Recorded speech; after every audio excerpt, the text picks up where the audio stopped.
অনেকেই মনে করেন খাওয়ার পর জল খেলে হজমের ক্ষতি হয়, গ্যাস বেড়ে যায়, এমনকি ওজনও বেড়ে যেতে পারে। কিন্তু সত্যিই কি তাই? বৈজ্ঞানিক তথ্য অনুযায়ী খাওয়ার পর স্বাভাবিক পরিমাণে জল পান করলে হজমের কোনো ক্ষতি হয় না। আমাদের শরীরের মধ্যে বিভিন্ন রকম এনজাইম ও হাইড্রোক্লোরিক অ্যাসিড খাবারকে হজম করার জন্য তৈরি থাকে।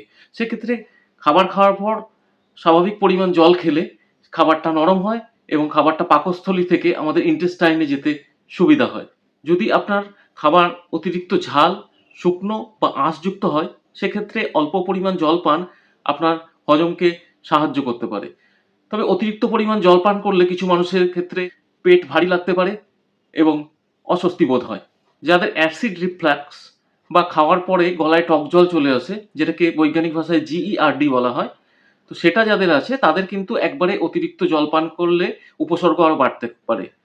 তাদের ক্ষেত্রে খাওয়ার পরে ধীরে ধীরে জল পান করাই উচিত। সবচেয়ে গুরুত্বপূর্ণ কথা হলো, খাওয়ার পরে জল খাওয়া যে ক্ষতিকারক এর কোনো বৈজ্ঞানিক প্রমাণ নেই।